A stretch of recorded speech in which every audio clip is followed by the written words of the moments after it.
Bom dia a todos. Convido-vos a ocuparem os vossos lugares, por favor. Muito obrigado.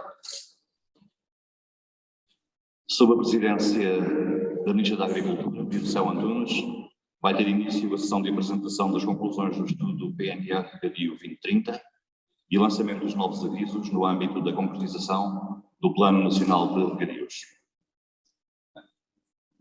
Vai usar a palavra o Presidente da EDIA, José Pedro Salema, que irá apresentar as conclusões do estudo PNR Regadios 2030, o levantamento do potencial de desenvolvimento do regadio de iniciativa pública no horizonte de uma década, promovido pelo Ministério da Agricultura.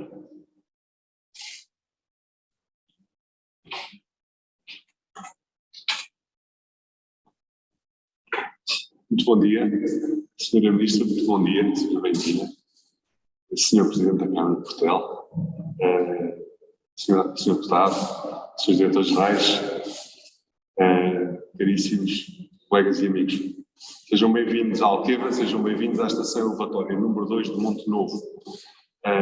Hoje estamos aqui mais do que a falar de Alqueva, já tivemos a oportunidade de visitar um novo reservatório que abastece aqui o bloco de Évora, mas muito mais do que falar de Alqueva, estamos a falar de um levantamento do potencial de desenvolvimento do regadio público, de iniciativa pública, no horizonte de uma década. Este desafio foi-nos colocado pela Sra. Ministra há cerca de um ano. Cerca de um ano estávamos no seu gabinete a receber, digamos, esta encomenda de perceber o que é que há, no fundo, por fazer no regadio português.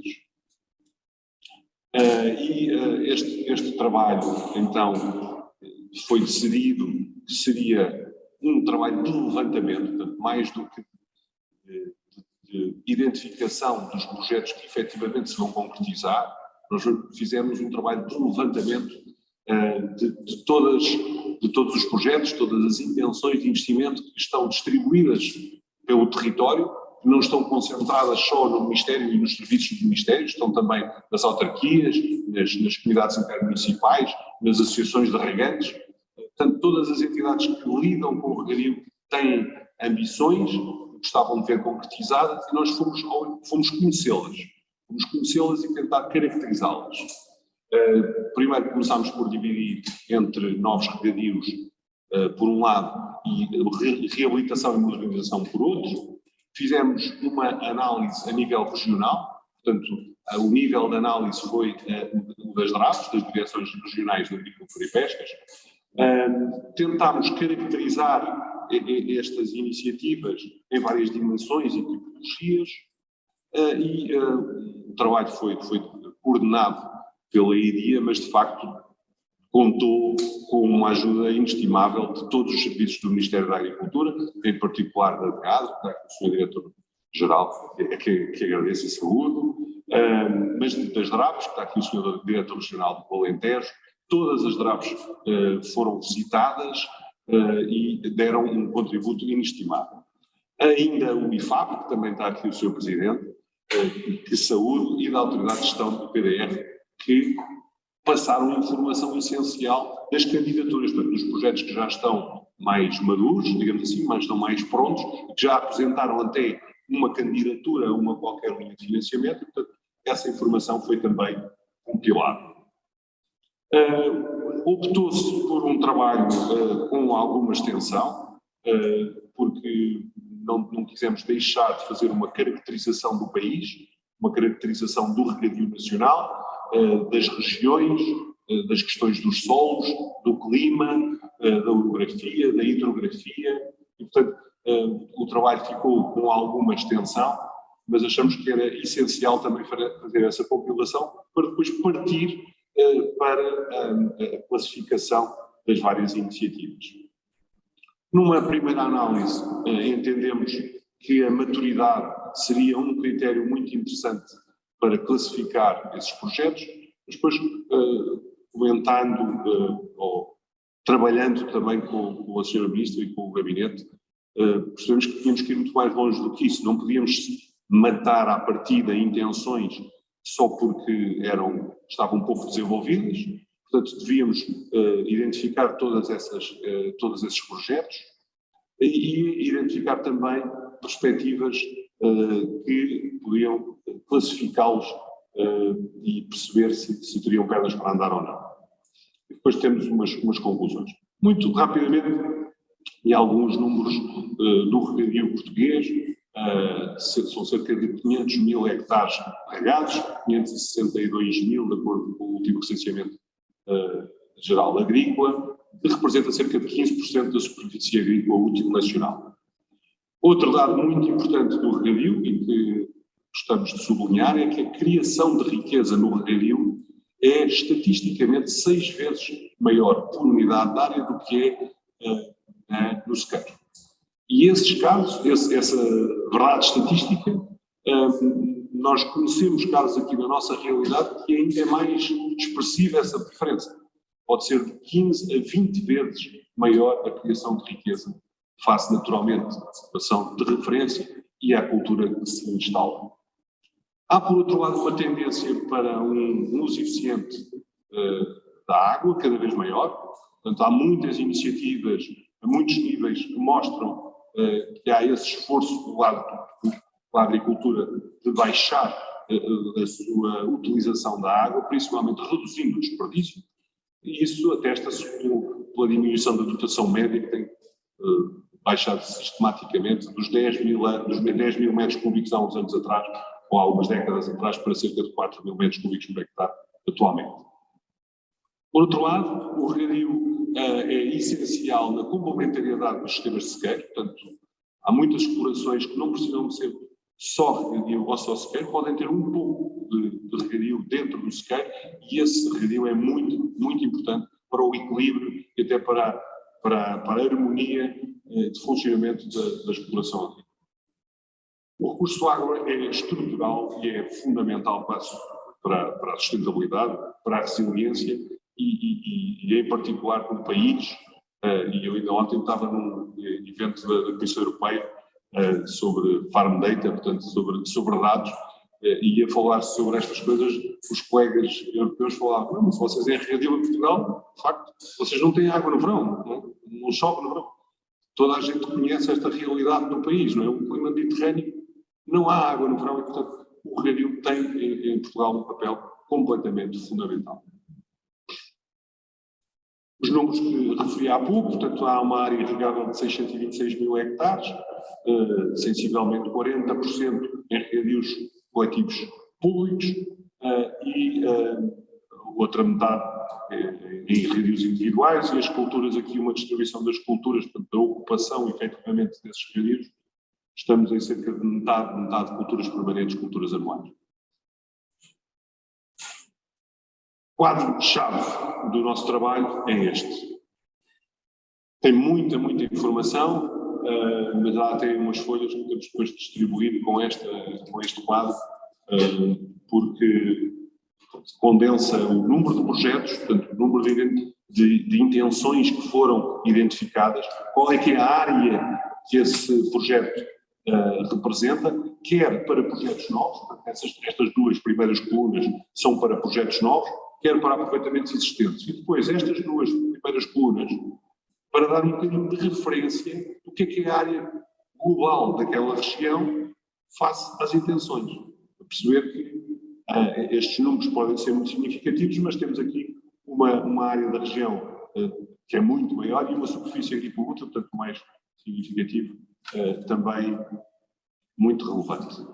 Portanto, foram identificados cerca de 300, não sei se foram 299 projetos, cerca de 100 projetos de intenções de novos regadios, portanto, mais uma vez, muitas vezes estas intenções não estão sequer caracterizadas, portanto, não têm projeto associado a essa intenção. Portanto, é uma vontade de uma qualquer entidade que manifestou, mas não está fundamentado com um estudo, com um projeto. Cerca de 100 para novos regadios e 200 para modernização e reabilitação. As áreas previstas para estes novos regadios estão aqui espelhadas neste quadro. que cruza com uma classificação que foi trabalhada com a DGAD de validação destes projetos. Portanto, e este é um critério fundamental para nós, então, aferirmos se estes projetos têm ou não têm pernas para andar. Portanto, esta validação global é o crivo da Autoridade Nacional do Regadio, que olhou para projetos e, em qualquer momento, portanto, pode ter sido numa candidatura, numa validação prévia, e aprovou ou não aprovou esse projeto. Portanto, há projetos que foram aprovados, há projetos que foram reprovados, portanto, que a Autoridade Nacional do Regadio já disse que não têm condições técnicas para avançar naqueles moldes, e há ainda outros que estão em curso, portanto, há coisas que estão em análise ou até que nem sequer foram iniciados. Portanto, os tais projetos que são apenas uma vontade de uma qualquer entidade, mas que ainda não apresentou qualquer papel, está naturalmente neste último nível, portanto, não está com o processo de aprovação ainda iniciado. E, portanto, veem que dos 134 mil hectares que estão pensados, há 50 mil que estão neste estádio. E há apenas 32 mil que já têm então o carimbo de aprovação da Autoridade Nacional de Regadio. Os regadios existentes representam uma oportunidade de modernização muito relevante. Portanto, nós conhecemos neste trabalho muitos regadios, portanto, fizemos muitas visitas, fomos ao encontro das DRAPs, e vimos que, de facto, há projetos, há estruturas de regadio muito envelhecidas, com eficiências muito baixas, onde é necessário, por vezes, fazer reabilitações completas. Portanto, há estruturas que estão em falência, portanto, estão com 80 anos, e, portanto, já não é só propriamente modernização, às vezes é uma reabilitação total, é refazer por completo. Há, em particular, os casos das distribuições gravíticas em canal aberto, não é? Que teremos que passar para tubos fechados, portanto isto parece-me mais ou menos evidente. Para quem não está ligado ao regadio, portanto um canal tem que ter uma inclinação muito suave e no fim do canal, o canal tem que estar cheio para funcionar. No fim do canal vai para a linha d'água. Portanto, os sistemas de distribuição em canal ou têm um reservatório na ponta para guardar a água que cai no fim do canal, ou então tem uma perda enorme de linha d'água. E isso, há muitos regadios muito conhecidos que estão nesse modelo ainda, que representam, portanto, a tal oportunidade de utilização. Portanto, há um enorme potencial de redução de perdas. Podemos aumentar a eficiência com bombas de variação contínua, como aquelas que estão aqui ao nosso lado, são todas estas, são bombas de variação contínua. Podemos aumentar a eficiência e podemos aumentar também o nível de controle. Nós podemos pôr tecnologia nesses projetos, perceber quanta água é que está efetivamente a ser gasta. Um levantamento muito recente também do regadio mostra que há uma parte muito grande dos regantes portugueses que não têm contador de água. E nós temos que pôr tecnologia, temos que dar-lhes ferramentas para controlarem melhor, de facto, a utilização. Só aquilo que se controla, só aquilo que se mede é que efetivamente se pode poupar, se pode gerir. Há, por outro lado, uma possibilidade de associação fotovoltaica. Portanto, a associação da produção fotovoltaica a estas estruturas, que é muito relevante e pode funcionar de forma interessantíssima no controle de custos e na redução da pegada carbónica. E, finalmente, há uma parte de barragens muito significativa. Portugal tem muitas barragens, já podia ter mais, ou menos, mas o que há é um parque de barragens envelhecido que está desajustado dos regulamentos atuais de segurança. Portanto, é necessário, vai ser imperativo o país gastar muitos milhões em segurança de barragens para garantir que essas estruturas estão de acordo com as exigências atuais.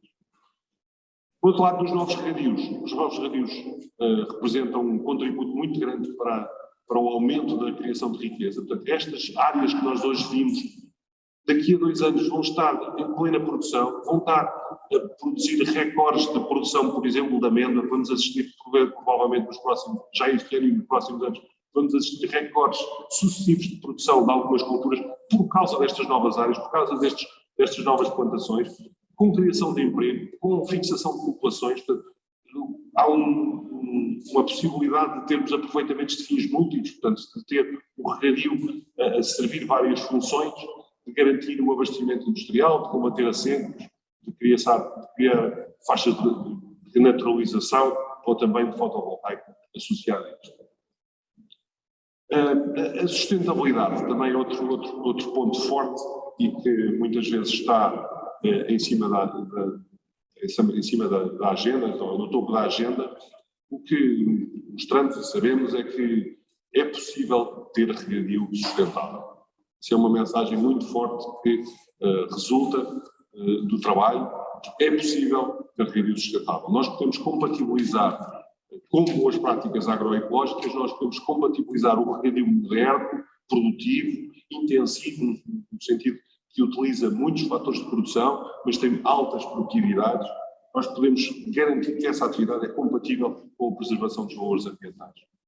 Os bons exemplos estes bons exemplos de boas práticas ambientais, já agora vamos seguir para Beja, para um seminário exatamente onde vamos falar sobre isso, têm que ter maior visibilidade e têm que ter apoio para ser multiplicados.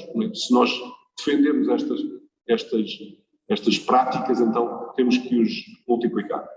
Há também a necessidade de simplificar procedimentos para acelerar o investimento, mantendo necessariamente a exigência e o rigor da análise.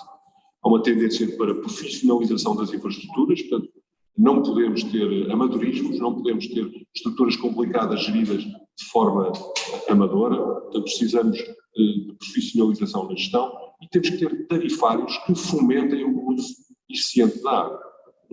Não podemos só pedir e reclamar por baixos custos de fatores de produção, portanto a água mais barata, temos que garantir que o tarifário ajuda a sermos mais eficientes e, portanto, estou a falar da progressão no escalonamento. E ainda há uma mensagem também importante para o planeamento atempado da carência, portanto, antecipar os períodos de carência. As secas são recorrentes, não é surpresa nenhuma em Portugal termos secas e, portanto, temos que planear no momento da abundância, temos que planear o momento de carência. Em resumo, aqui uma análise SWOT, portanto, uma análise de pontos fracos, pontos fortes, oportunidades e ameaças do regadio, que no fundo condensa aquilo que fui falando. Portanto, há uma oportunidade e um ponto forte muito grande no ordenamento territorial, do impacto socioeconómico, na autonomia alimentar do regadio. Nos pontos fracos há algumas estruturas envelhecidas, com pegada energética elevada, com alguma afetação ambiental, mas por outro lado há oportunidades de aumento de produção, de uso eficiente da água, de avanços tecnológicos e umas ameaças, as ameaças sempre das alterações climáticas, da redução das disponibilidades hídricas, dos conflitos de usos e de alguma percepção social negativa. Só reforçar com esta mensagem, porque me é muito cara e acho que vai ser muito importante nos próximos anos, face a esta situação conjuntural que hoje vivemos, de preços muito elevados de energia. A produção fotovoltaica associada a uma estrutura de bombagem como esta, e esta é uma das nossas estações elevatórias, utilizando um terreno marginal que não estava dedicado à produção, portanto este canto era, digamos, não utilizável, não classificado como regadio e entalado aqui entre duas estradas e uma descarga de fumo, mas há também a possibilidade de pôr as estruturas de produção em estruturas flutuantes, em reservatórios como aqueles que vimos esta manhã, ou sobre uma pequena albufeira como esta, em Cuba Este, onde temos 1 megawatt, portanto a maior central fotovoltaica flutuante do país, a alimentar aquela estação elevatória. Isto é um modelo que achamos que podemos ver multiplicado no país fora.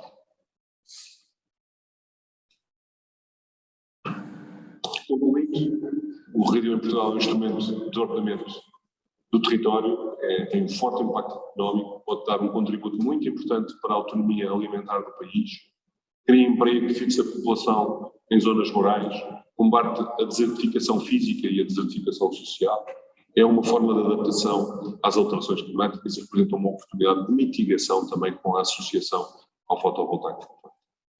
A implementação e desenvolvimento do regadio encontra-se completamente alinhada com as políticas nacionais e comunitárias de desenvolvimento regional, desenvolvimento social, económico e ambiental.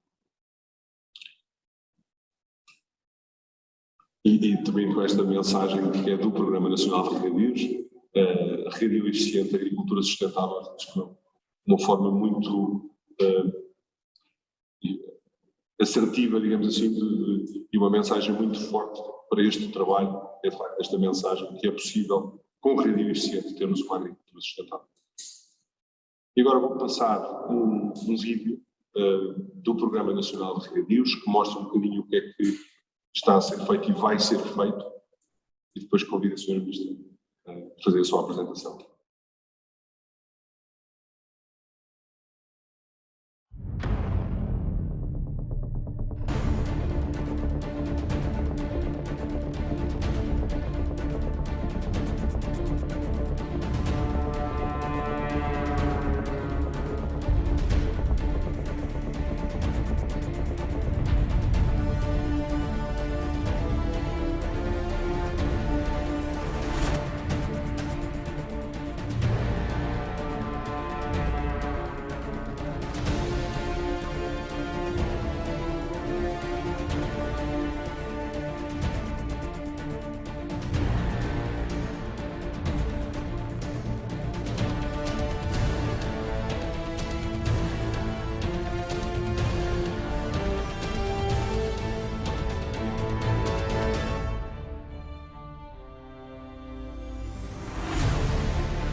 Será dada a palavra à Ministra da Agricultura, Maria do Céu Antunes.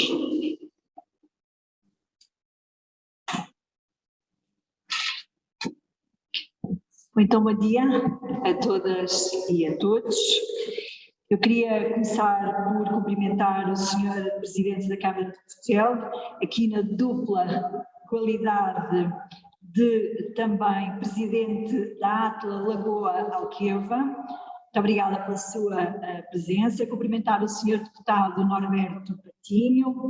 Queria também cumprimentar o Sr. Engenheiro José Núncio, Presidente da FENARREG, agradecer-lhe muito e, na sua pessoa, cumprimentar as demais entidades que representam o setor associativo e cooperativo ligado à agricultura e todos os agricultores. Queria também cumprimentar o Dr. André Matoso, nosso diretor regional da APA RH do Alentejo, e dizer-lhe que é um gosto, doutor, podê-lo ter connosco neste momento. Este é um momento importante para a agricultura, mas é um momento também importante nos tratar de relações com o ambiente, porque aquilo que aqui pretendemos fazer é um trabalho conjunto, verdadeiramente, para podermos sustentar todo um território onde a ligação entre a agricultura e o ambiente é absolutamente vital que possa acontecer e, portanto, quero agradecer-lhe muito pelo seu empenho, por nos poder acompanhar nesta manhã. Depois queria cumprimentar todos os dirigentes do Ministério da Agricultura, o IFAP, a Direção Regional de Agricultura do Alentejo, cumprimentar também a Direção Geral de Agricultura e Desenvolvimento Rural e deixo para o fim, mas não menos importante, o Presidente da EDIA e toda a sua equipa por este grande desafio que lhe lancei há cerca de um ano a esta parte. E bem sei que foi um desafio difícil, que no fundo foi sair da zona de conforto da EDIA, que se circunscrevia apenas à área da Alqueva, mas também passar a planear uma região que passa a ser um continente português. E hoje aquilo que nos congrega aqui é, por um lado, fazermos uma catarse sobre aquele que é um programa que agora se esgota com os anúncios que hoje também aqui faremos, mas depois, com toda a transparência, também mostrarmos quais são as oportunidades que o país apresenta para que possamos atualizar aquilo que é a nossa estratégia para o regadio em Portugal. E queria começar esta minha apresentação precisamente por vos mostrar aquilo que foi o Programa Nacional de Regadio para 2030. Nós colocámos à disposição da agricultura portuguesa 560 milhões de euros, dividido em 2 pacotes, a meio, 280 milhões financiado através do Programa de Desenvolvimento Rural, o PDR 2020, e depois os outros 280 milhões dividido através de um empréstimo entre o Banco Europeu de Investimento e o Banco de Desenvolvimento do Conselho da Europa. Para terem uma ideia, até à data foram aprovadas 59 candidaturas no montante de 392 milhões de euros que beneficiam 67 mil hectares. Podem avaliar aqui neste quadro por baixo que há 17 novos regadios, mas há 37 regadios que foram beneficiados e modernizados, porque verdadeiramente aquilo que é verdadeiramente aquilo que este programa quis fazer em primeiro lugar foi pegar nos sistemas existentes, modernizá-los, qualificá-los para dar respostas àquilo que já existia.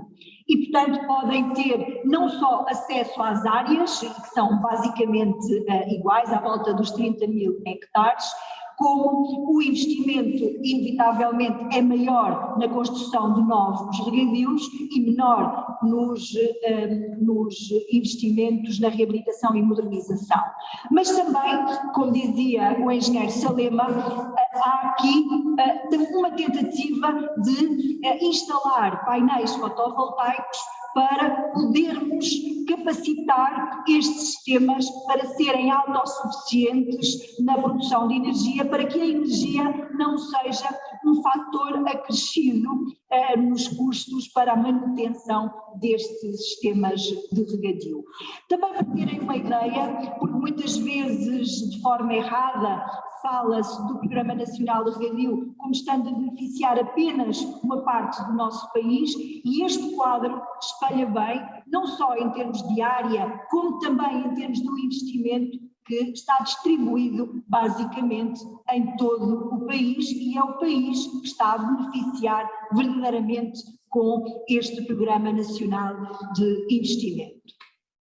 Pois bem, agora, para concluirmos este Programa Nacional de Regadio, hoje estamos em condições de já estar a desenvolver a fase final para o lançamento do concurso da primeira fase de reguengos. Aliás, quero aproveitar para cumprimentar o então Presidente da Câmara, que tanto pôde trabalhar para que isto mesmo pudesse acontecer. É um investimento de 30 milhões de euros e que nesta fase, e nesta primeira fase, são obras de infraestruturas do sistema adutor primário, mas também do bloco de Peral, que vai beneficiar 1.300 hectares, e depois a segunda parte fica nos terceiro aviso que vamos abrir a 10 de janeiro e que tem uma dotação de 127 milhões de euros, e com isto nós fechamos aquilo que diz respeito a este programa nacional para o regadio. E com isto nós vamos também fechar o circuito hidráulico de Messejana, com ligação à Albufeira de Monte da Rocha, ao circuito hidráulico de Reguengos, que há pouco mencionava, com a segunda fase, o circuito hidráulico de Póvoa Moura e o circuito hidráulico da Vidigueira. Com isto nós fechamos o Programa Nacional de Regadio 2020. Fechamos com 91.800 hectares de área beneficiada, com novos regadios que beneficiam 55 mil hectares de área, com um investimento de 396 milhões de euros, com uma reabilitação e modernização de cerca de 36.800 hectares, 155 milhões de investimento, com um reforço de bombagem de cerca de 7 milhões de euros e depois com praticamente 1 milhão em sistemas para a produção de energia fotovoltaica. Mas ainda assim, aquilo que foi durante este período o investimento para o reforço do regadio e do regadio eficiente não se esgota neste Programa Nacional de Regadio, porque há, nomeadamente de forma paralela, investimentos complementares para o regadio tradicional. E foram 251 candidaturas aprovadas, com um investimento total de 47,7 milhões de euros, financiados a partir do PDR 2020. Novos regadios, segurança de barragens, os estudos e a obra, o regadio tradicional, a reabilitação e modernização, incluindo os seus próprios estudos. Estamos a falar de 251 projetos e dos tais 47,7 milhões de euros de investimento. Agora, estamos ainda em condições de, no dia 20 de dezembro, na próxima segunda-feira, lançar novos avisos dentro do PDR 2020, aproveitando ainda este instrumento. Estamos a falar de uma dotação de 70 milhões de euros, onde vamos poder financiar obra para a segurança de barragens e também obra para a reabilitação e modernização de sistemas existentes. Claro que estamos a falar de projetos que têm que ter um nível de maturidade já bastante grande, significa que têm que ter estudos e projetos feitos, têm que estar validados pela Autoridade Nacional para poderem ter uma execução rápida, porque o PDR 2020 vai terminar em 2025 e, portanto, temos mesmo que o fazer. E, portanto, estamos em condições de lançar, nomeadamente, em sintonia com os promotores que sabemos que estão ávidos também de poderem candidatar-se ainda a esta dimensão. Também no primeiro trimestre de 2022, já o anunciámos, vamos abrir um aviso com uma dotação de 2,5 milhões, que achamos fundamental para, precisamente, nestes sistemas hidroagrícolas, podermos instalar painéis fotovoltaicos e, como dizia o Presidente da EDIA, se o custo da energia hoje é um problema também para os nossos agricultores, este aviso vai permitir a instalação de painéis fotovoltaicos para fazer baixar os custos relativos à energia nestes sistemas coletivos e, com isso, é uma forma de nós ajudarmos também à sustentabilidade destes sistemas coletivos. Pois bem, mas agora detendo-me sobre aquilo que hoje aqui nos convoca, para conhecermos este estudo. Um estudo que quer planear para concretizar. Nós precisamos estudar para podermos melhor sustentar as nossas decisões. Nós quisemos fazer este estudo a nível nacional, dentro daquilo que é o quadro das nossas competências, que é o território continental. Nós pretendemos identificar as necessidades de investimento e o potencial de desenvolvimento do regadio coletivo eficiente. Nós precisamos reforçar a competitividade e a coesão territorial. Nós precisamos olhar para a sustentabilidade, para as suas 3 dimensões. Nós precisamos de ter rendimento, porque se nós não tivermos rendimento, nós não temos ocupação territorial, nós não conseguimos fixar pessoas e nós não conseguimos proteger o ambiente. Porque, em bom rigor, se nós não tivermos atividade agrícola, se nós não tivermos água, nós não vamos conseguir ter atividade agrícola e nós vamos ter a desertificação destes territórios. E quando eu falo em desertificação, não falo no êxodo das pessoas para o litoral. Eu falo verdadeiramente no avanço do deserto que se faz sentir nos territórios do nosso país, se nada fizermos para o travar. E isso faz-se com a ocupação do território, nomeadamente com floresta e com agricultura e floresta sustentável, como forma de podermos combater as alterações climáticas, como forma também de nós podermos estar preparados para aquilo que é o nosso clima mediterrâneo e que tem que ter respostas para as variações da precipitação que se fazem sentir de forma cada vez mais intensa. Nós precisamos de ter modelos preditivos que nos ajudem a prever e a nos organizarmos melhor também para fazer face àquilo que é a imprevisibilidade na nossa agricultura e dos nossos agricultores, mas também para podermos ter bacias de retenção que nos ajudem, nomeadamente, a substituir o uso de fontes subterrâneas que têm que ser preservadas e a utilizar a água superficial. E nós precisamos também de pensar em fontes alternativas, nomeadamente, sempre que possível, na utilização de águas residuais tratadas para a agricultura ou, sempre que possível, e desde que do ponto de vista económico seja sustentável, utilizando inclusivamente a dessalinização. Por que não? Porque hoje é uma tecnologia que já começa a ser compatível com a atividade agrícola, aliás, há pontos do nosso globo que já o faz. E, portanto, nós precisamos também, para podermos minimizar o risco, para podermos estabilizar o rendimento, para podermos tornar o setor mais atrativo, não só para atrairmos mais agricultores e mais jovens agricultores, mas também para podermos travar o despovoamento e a desertificação, podermos ter esta atratividade ao nível regional.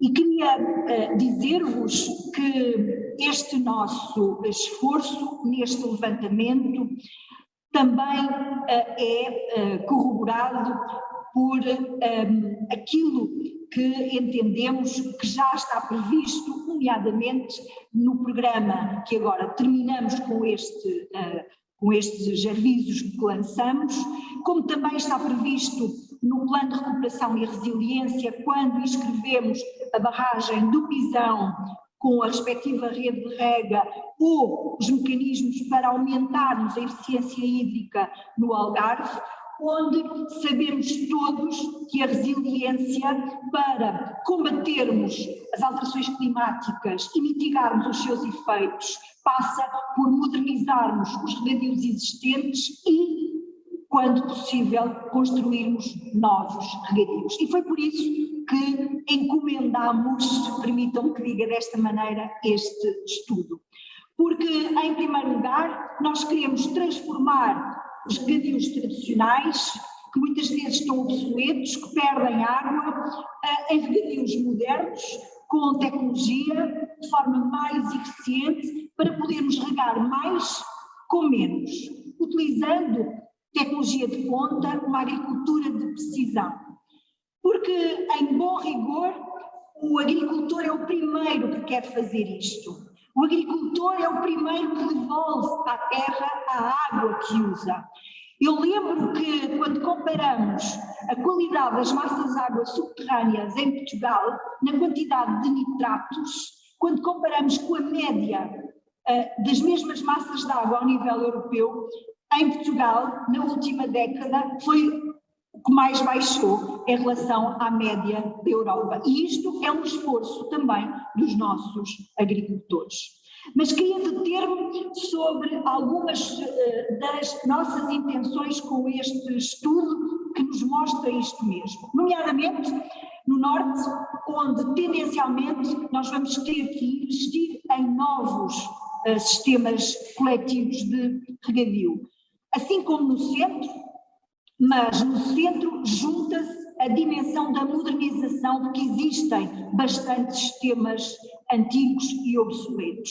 São nestas duas regiões muito vulneráveis, deprimidas do ponto de vista demográfico, onde estas duas dimensões têm que ser acauteladas. Em Lisboa e Val do Tejo, que tem uma grande importância socioeconómica, onde os regadios são essencialmente privados, é fundamental nós podermos ter uma ação concertada para trabalharmos a dimensão de tornar estes regadios coletivos e sustentáveis também e mais eficientes. Aqui no Alentejo, pegando neste excelente exemplo do sucesso que é Alqueva, expandi-lo caso venha a ser possível, mas depois pegar naqueles perímetros mais velhos e obsoletos e torná-los mais robustos e também mais eficientes. Por exemplo, queremos ver se neste aviso que agora lançamos dos 30 mais 40 milhões, se conseguimos colocar o perímetro de rega do Mira, que é um dos perímetros que mais carece neste momento de intervenção, porque tem um potencial muito grande e, como todos sabem, representa do ponto de vista socioeconómico, onde há muito trabalho a fazer, claro que sim, mas que representa muito para o litoral alentejano e onde nós temos mesmo que intervir para podermos recuperar 30% a 40% da água que é devolvida ao mar sem utilização. Mas depois no Algarve, onde também a dimensão dos regadios privados tem que claramente passar a este domínio coletivo e onde, do ponto de vista privado, é a água subterrânea que tem primazia na utilização, nós temos que passar à utilização superficial, porque é isso que nós estamos convocados, do ponto de vista da sustentabilidade, a fazer, assim como a reformulação dos períodos e dos limites que existem neste momento. Mas aquilo que se coloca do ponto de vista da nossa estratégia é capacitar estes novos sistemas que queremos eficientes, que queremos coletivos, sempre que possível, é que sejam também independentes do ponto de vista energético. Aliás, Alqueva foi bem um exemplo disso ao colocar não só em solo que não seja utilizado do ponto de vista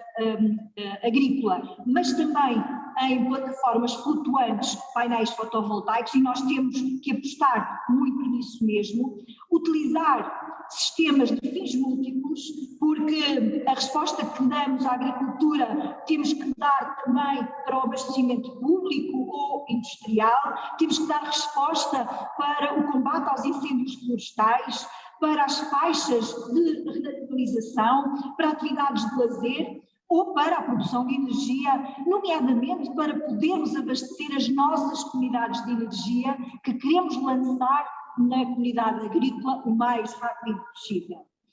E queremos que as nossas decisões se façam tendo por base as evidências e o conhecimento científico, até para podermos, de uma vez por todas, ajudar os nossos agricultores a terem dados para poderem usá-los e para comunicarem uma imagem de um setor que é um setor tecnológico, que é um setor preparado para a sustentabilidade também ambiental, porque é o primeiro setor a querer essa sustentabilidade ambiental.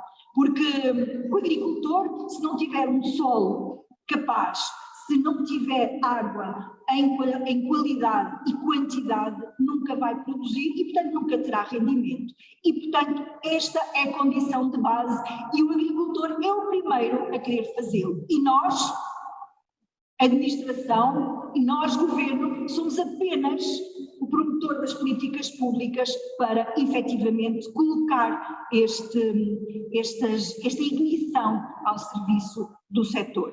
E por isso, estes estudos que agora vão entrar em consulta pública, para que todos possam consultar e depois, a partir daí, nós podermos desenvolver a estratégia para podermos escolher aquilo que são as prioridades para Portugal, para podermos verdadeiramente fazer aquilo que o Zé Pedro Salema e a sua equipa fizeram em nosso nome, foi ouvir as pessoas, ver que projetos estão feitos, que intenções cada um dos territórios elenca, saber a quantidade de água disponível, saber quais são as características dos solos, cruzar com a informação da Autoridade Nacional para o Regadio, que é a Direção-Geral de Agricultura e Desenvolvimento Rural, e agora com um novo estudo que reputamos da maior importância, que é o estudo apresentado a semana passada pela Agência Portuguesa do Ambiente, para efetivamente termos um documento robusto, estratégico,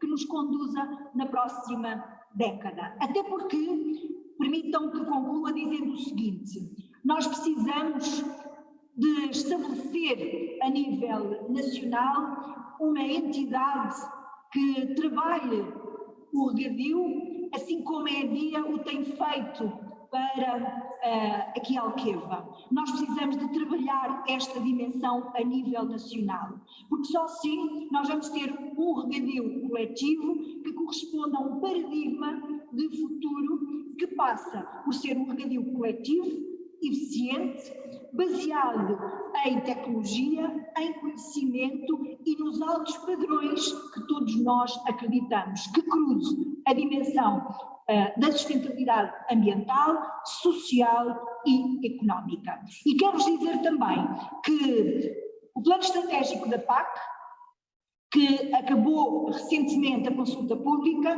está preparado para acompanhar, não só do ponto de vista dos investimentos ao nível do regadio, mas também dos instrumentos para o financiamento da agricultura, seja através do investimento na exploração ou na transformação, seja através dos pagamentos diretos ou das medidas de ambiente e clima e dos regimes ecológicos em todo o território, de forma justa e equitativa, para podermos acompanhar estas oportunidades na agricultura portuguesa. Queremos um regadio sustentável e foi por isso que, sob a presidência portuguesa, conseguimos, mais uma vez, que o regadio seja comparticipado a 100% no nosso plano estratégico, e é isso que vamos fazer em complemento com os instrumentos do BEI que conseguimos também trazer para o nosso país.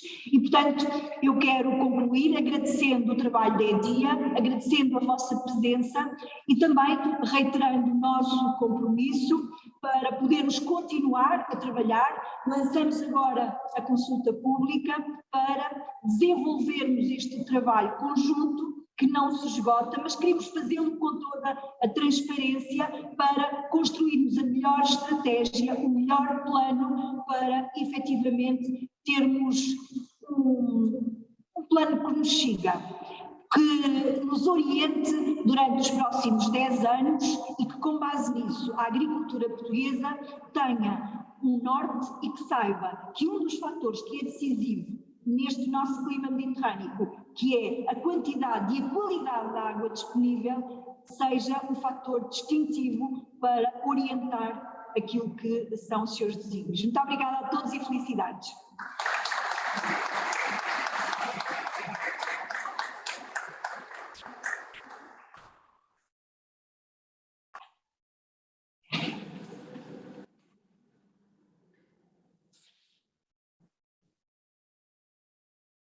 Em nome da Ministra da Agricultura, agradeço a presença de todos e declaro encerrada a sessão. Muito obrigado.